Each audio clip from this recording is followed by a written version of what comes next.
Welcome to the Successful Nurse Coach podcast.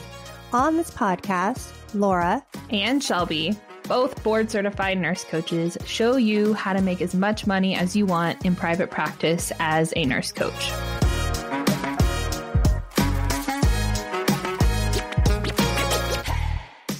Welcome to the Successful Nurse Coach podcast. It is Shelby and Laura here today. And we're super excited for this episode because it's been coming up a lot in our groups. And the title of it is Social Media. Is it a friend or foe? And we're going to explore how do nurse coaches use social media, all the nuances about it, all the judgments about it, the good, the bad, the ugly, and the truth. And we're super excited to have you here today listening to this. And Shelby, I want to start with you just to ask you, how do you see nurse coaches using social media? I see nurse coaches all the time using social media. I feel like my whole feed is solely nurse coaches because it's actually kind of the only people I care about on social media, to be honest. So the algorithm has caught on to that. And I could probably scroll for a solid 5 minutes before I see a non-nurse coach post, which I think is part of the mental gymnastics here. But to be honest, I love social media. The whole reason you and I have a business is because of social media. And I can remember even as a new nurse coach talking about how I wanted only a social media presence because I move so often. I wanted the flexibility to be able to pack up my business and open it with my laptop, no matter where I was. So social media for me, I mean, of course, there's like some pretty strict boundaries I have in place with it, but it's given me everything. And it's a free tool that I love so much. How I see other nurse coaches using this is for being able to connect with people that they would not be able to connect with otherwise.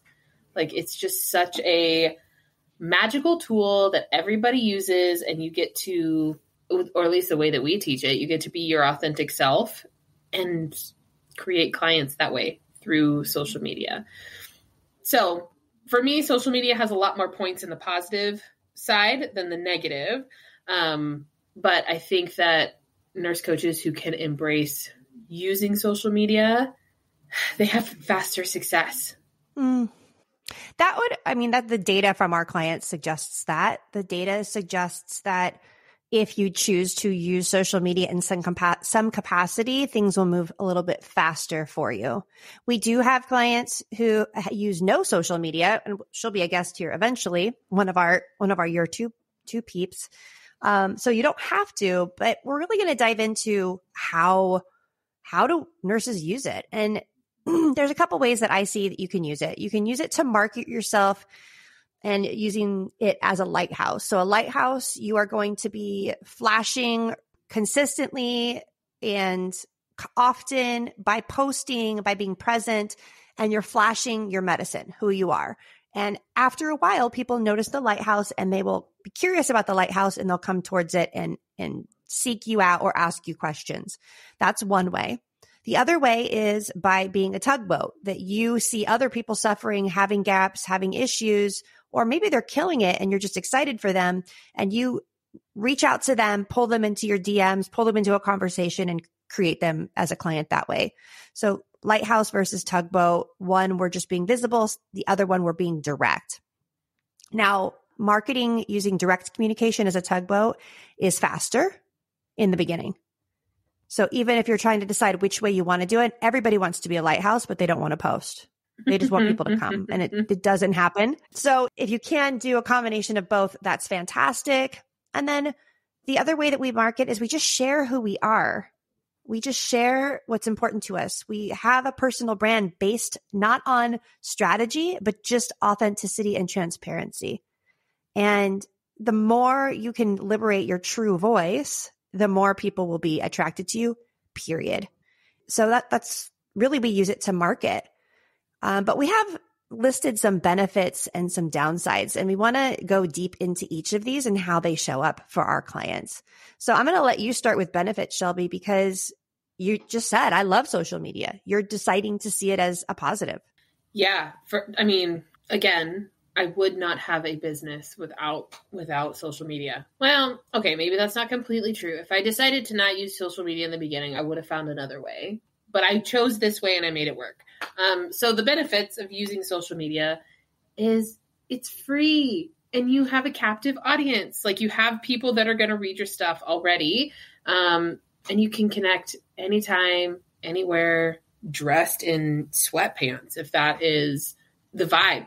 And to be honest, I grew my entire business in sweatpants over the past 4 years. I'm wearing jeans today for the very first time, and I was very excited to tell Laura about it. Like, this is a big moment for me. And then also, I think what's cool is you can create community online relatively quickly. Like, I have a handful of nurse coaches right now that I'm working with that started Facebook groups with a specific, like, with their client's specific problem in mind, or their future client's specific problem in mind, creating a certain type of lighthouse that draws people in. And they have hundreds of people in their Facebook group with very little effort. Like, people are looking for a solution. And I always tell them, I'm like, y'all, like, Laura and I, our Facebook group has over 1,000 members now, but it's taken us almost 3 years to cultivate that. Mm-hmm. And I have clients that are creating communities of 300 to 500 people within 4 months.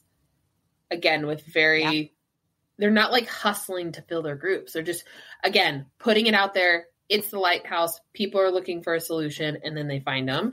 And then it makes it so easy breezy for when someone joins your community, for you to introduce yourself, for you to send a voice memo and just say hello, and crack that door of communication open. And everybody's ideal client is on social media.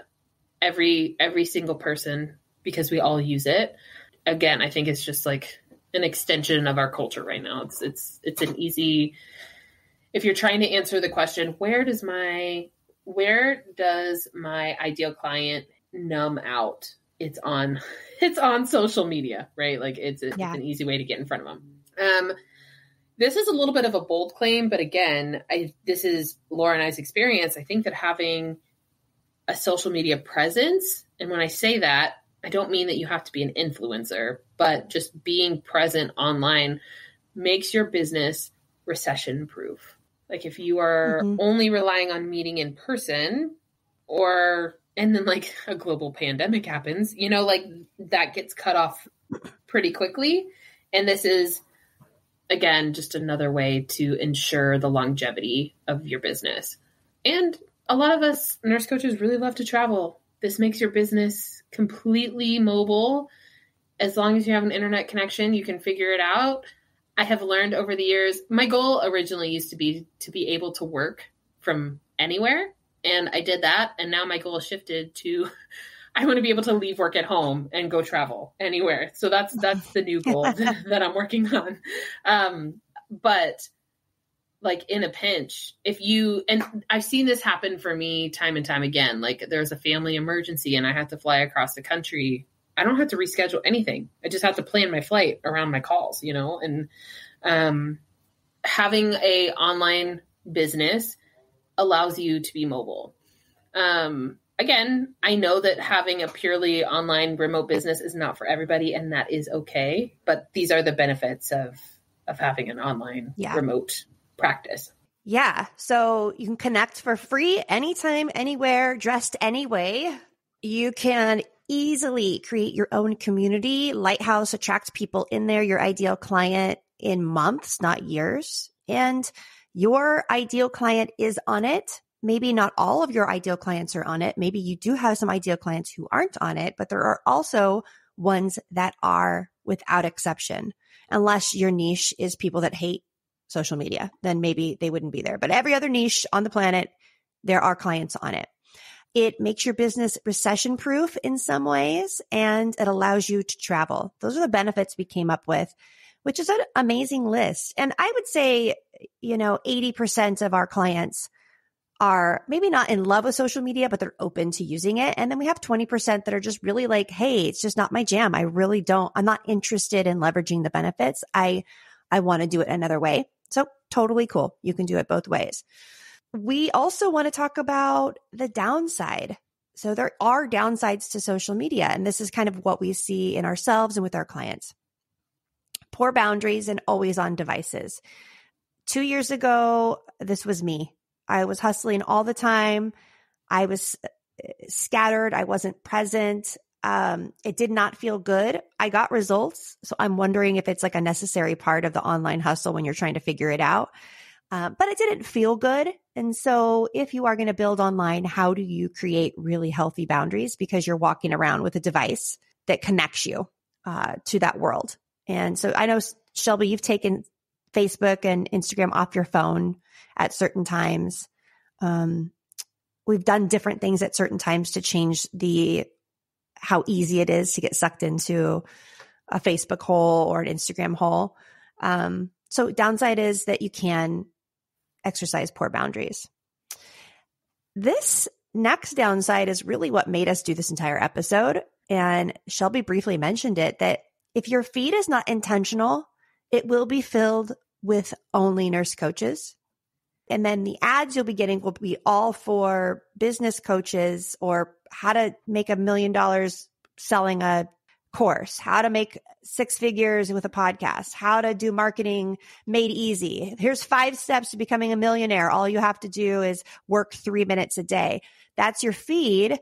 And that gets really noisy and it messes with your head. And so the downside is if you do not intentionally cultivate your feed to create the absolute best mindset possible when you're in your startup phase, it will be a drawback. So I'm a huge fan of saying I love you to all your nurse coach friends and then snoozing them for 30 days or unfollowing them.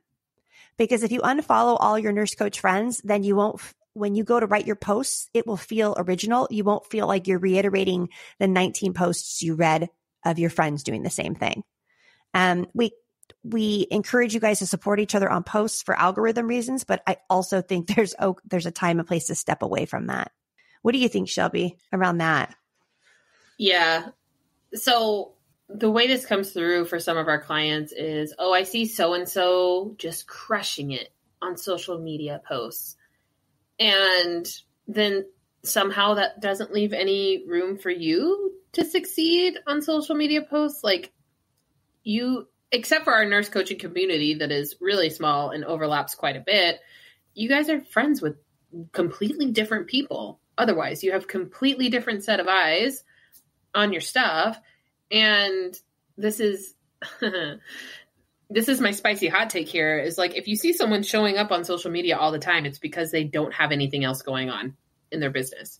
If they're constantly present on social media, if they're cranking out 80 posts a week, if they are commenting on every single thing, it's because they don't have clients and they're not doing any actual coaching. That is okay. Everybody starts there to get clients on the books and to connect with people and all these other things that are necessary. But comparing the initial hustle of it all, I don't know why we do that. It's kind of irrelevant. But you have to be really in charge of your feed. You have to, if there is a girl from high school that just you hate follow, stop. Don't do that. Be in charge of the media that you consume. Unfollow people that don't make you feel good. And a really easy way to loop around this is to unfollow people. That doesn't mean that you're not friends with them. That doesn't mean that you can't check in. It doesn't mean that you're not connected, but it protects your scrolling. And whenever clients come to me and are in the social media wormhole, I say, get online, be in your communities for 15 minutes, whether that's your Facebook group or scrolling on your feed or whatever, make your post and then get off. You don't have to spend scrolling around just willy-nilly on the internet is not work. It does not count. So if you're not sending the messages, if you're not doing the thing, if you're not doing the actual action step, get offline. It's just not the place to be and to spend your time. Also, we have a lot of nurse coaches who are still working part-time or even full-time in our practice. And they don't post because they're afraid of what their coworkers are going to think, or they don't post because they're afraid of what Aunt Edna is going to think, or they don't post because they're still friends with their ex-boyfriend and that makes them feel a certain way. That is your problem. There is no reason why your posts need to be seen by anybody that makes you feel that way. Eventually, you'll get hopefully to a point in your own self-development and self-concept where you really, really don't give a shit. And if anyone gives you a hard time, they're blocked and gone from your life immediately. It's a really fun place to be. I highly recommend it and I advocate for it with all my clients. But while, before you're there, if there is, every time you post, somebody's face comes to mind and you're like, oh, I wonder if this is going to offend them. Oh, I wonder what they're going to say. Like they just can't be part of your online world. You cannot set yourself up to have to play small or run a checklist before you post something that's real for you. Right. Right.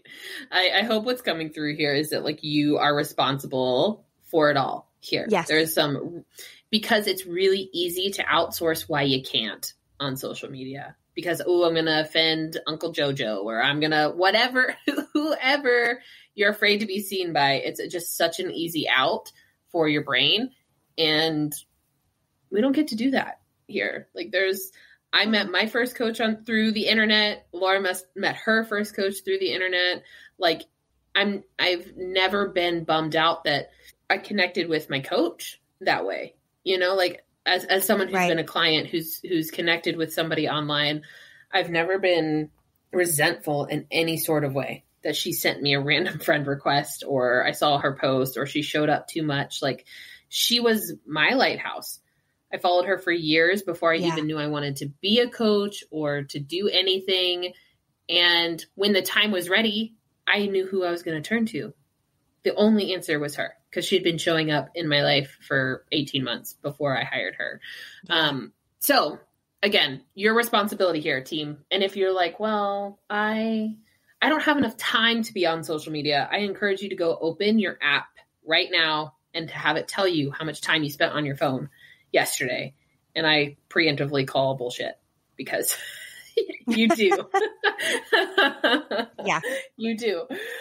But at the same time, and as we were typing out the notes for this episode, the next downside we pointed out is like, if you lean on social media too heavily, you kind of forget how to connect in person and talk about what you do in person. And I was like, ooh, this might actually be me because I don't do any in-person anything. Especially after the Nurse Coach Conference, there's been a big surge for people wanting to do things in person, in real life, to be able to look other humans in the eye and just have that connection. And I do think that there is absolutely a place for that. As humans, we need it. We need it. So I'm calling myself out here. This is something that I want to lean into myself because I don't want to forget. I don't want to be the weird person in the room, I don't think that I am now, but for some reason that's a fear of mine. You're not. You're actually incredible in person. So maybe you'd only have to do one thing and be like, oh yeah, I got that nailed. I'm good. I'll go back. I'll go back to Zoom and I like my office. Right. Yeah. I've just created such a cozy space. I don't want to leave it. That's the thing.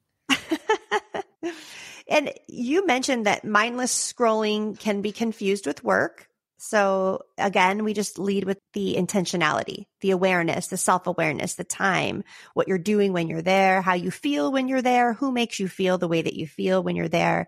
These are all things to be aware of when you're leveraging social media.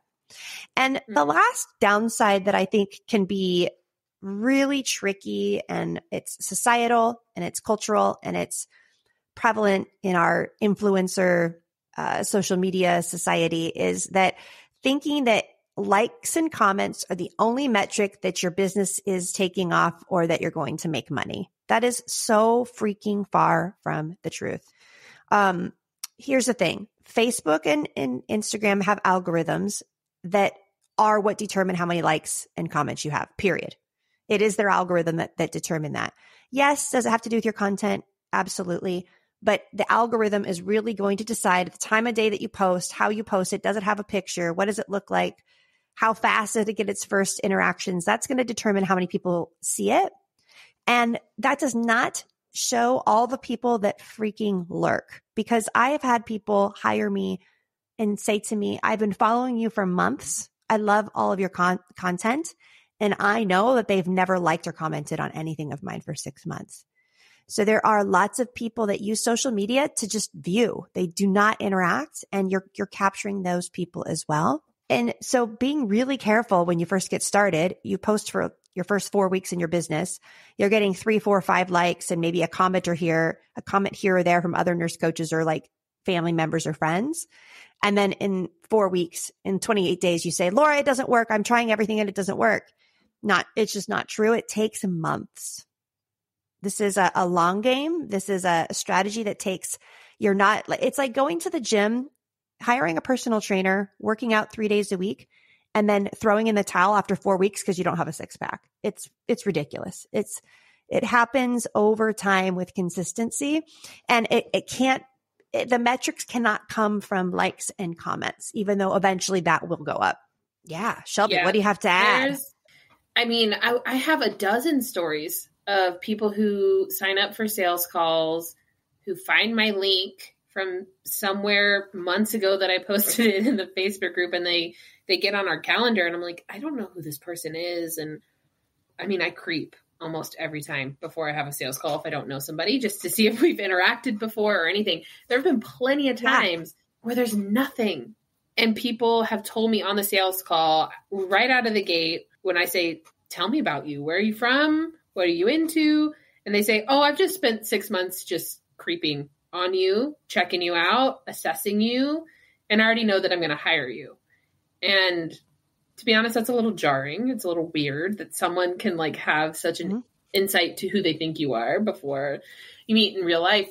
But it just goes to show, as coaches, we have to step into this lighthouse mentality, because if we're making it hard for people to find us, we're being the jerk. And that doesn't so again, however you are committed to being seen, do it, and do it consistently and do it well. If you're doing in-person stuff and no one is showing up to the event or to the meetup, that's okay. Consistency is really key, no matter which way you pursue.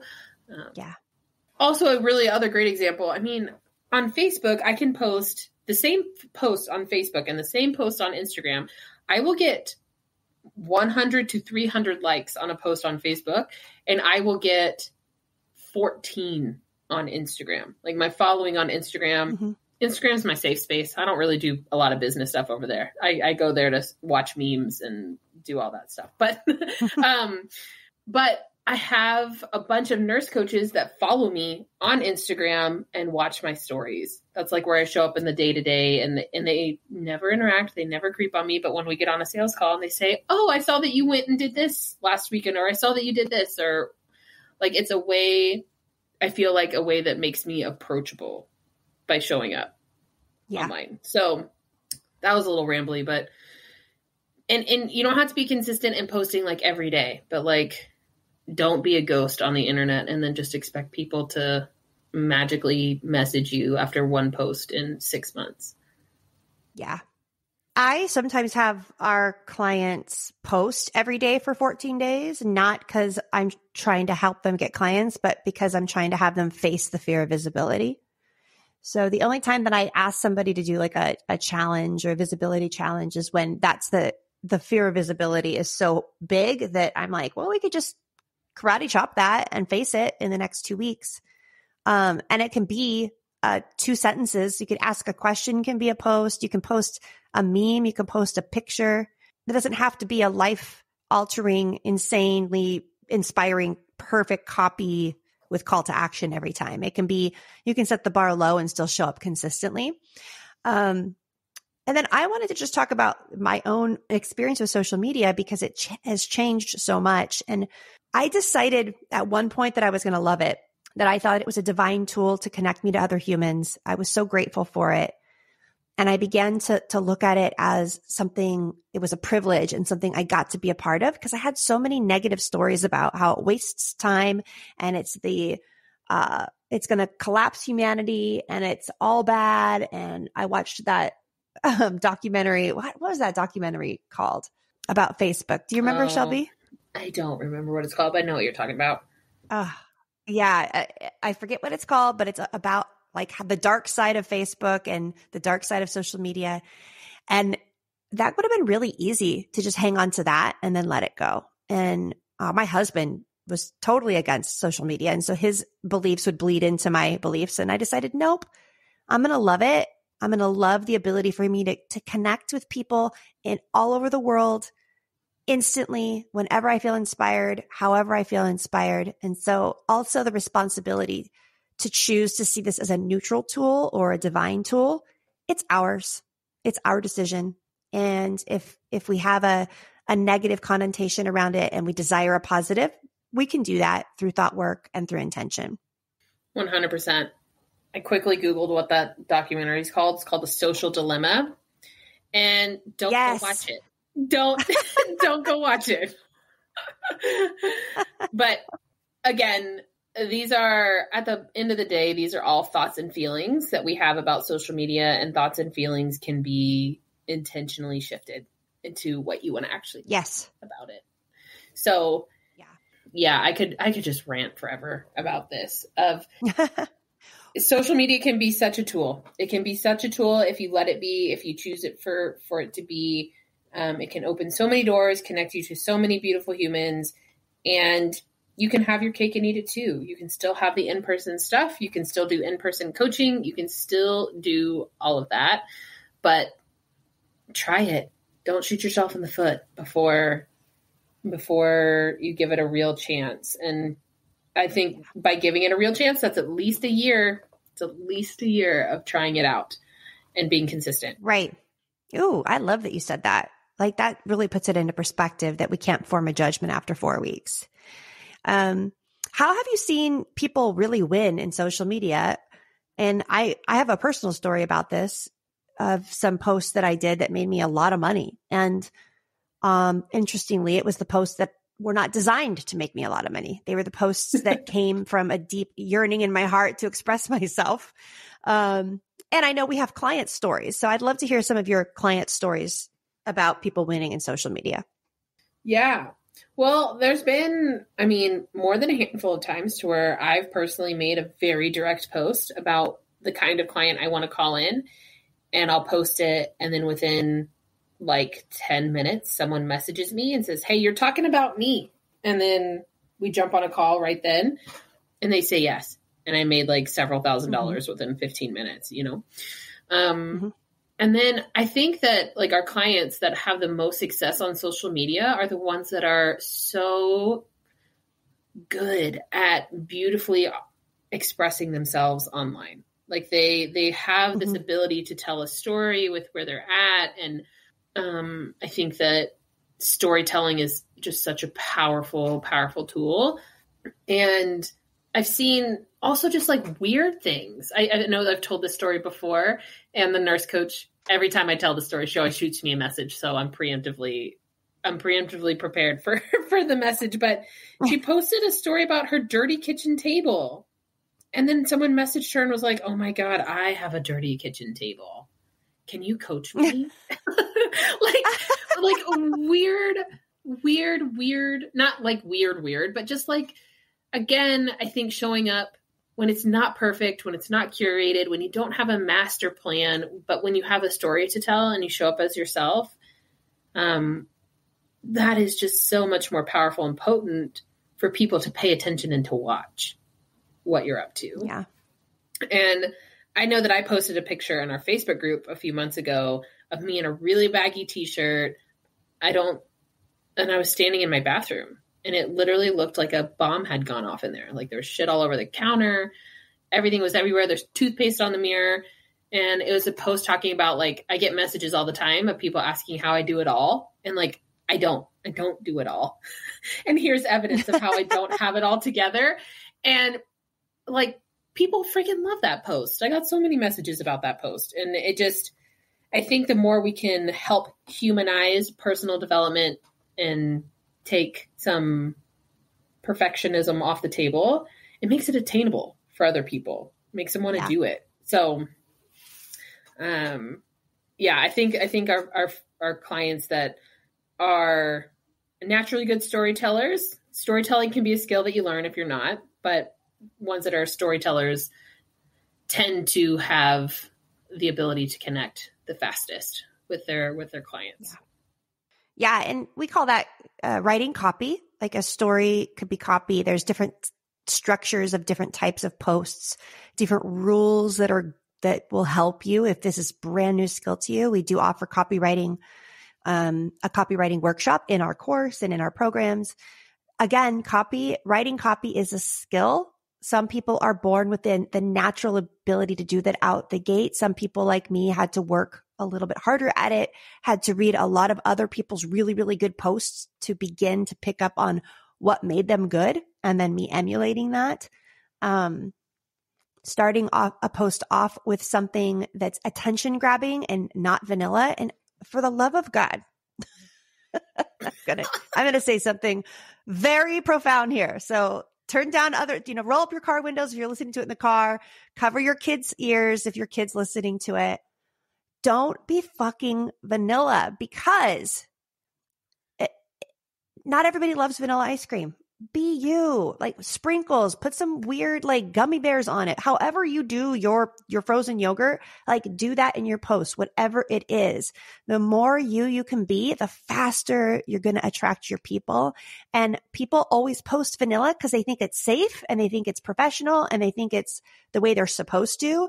And it falls flat. So find your spice, find your flavor, own it, and share it. And that makes writing copy so much more fun. And it feels good to express yourself, like actually express yourself. And when coaches can do that authentically, we just had a call yesterday where a nurse coach said, we asked her, who do you look up to? Who inspires you? And she said, people who don't give a shit what other people think inspire the hell out of me. And it's people who can authentically claim and own their voice. So if you're going to use social media, be your flavor, be your flavor. Yeah. Any other closing nuggets about social media being a friend or a foe that our audience would benefit from, Shelby? Again, it's your choice. Whatever you make social media be, it will be, which I feel like is a really common theme in things that we talk about. Whatever intention or whatever thought you fuel it with, that is what it manifests as. So choose carefully here, have good boundaries. If you're listening to this and you're feeling totally nauseous and you don't want to do it and you're like, I just want an in-person practice, awesome, beautiful. Pursue that. We are not telling you that one is the right way over the other, but this is just our stake in the sand for social media and how awesome it can be. Yes. So takeaway points again are, you decide. It can be whatever you want it to be. You can do it and love it, or you can not do it and love in person, and they're all okay. That's the beauty of having a holistic view on starting your business. There's too many people promising you that they can get you leads through paid ads, and it's just not true. It's unfortunately just not true until you've learned your own authentic voice, until you've mastered just the art of messing around on social media and loving it. There's no amount of paid ads that it's going to bring you clients. It's a step that we can't skip. I wish we could. If we could have, we would have, right, Shelby? Like we would have skipped it all if we could have. Yeah. If you could throw money at this problem in the beginning, yeah, man, it would make life. Well, I don't know that it makes it easier in the long run, but it makes it. Yeah. If you could skip it in the beginning, we would have. We would let our clients skip it in the beginning too. But yeah. Speaking of media, come join us on our Facebook group, The Successful Nurse Coaches. We hang out there. It's a freebie space, and there's a lot of wonderful nurses in that community. Nurse coaches are spread out all over the country, and see if you can come find someone in your city or in your state. So if you're craving the in-person connection, come to our group, find some new friends, meet up in real life. It's a win-win. Yeah. Awesome, guys. Well, thank you so much for listening to us today. We'll see you next week and hope to see you in the group. Bye. Bye.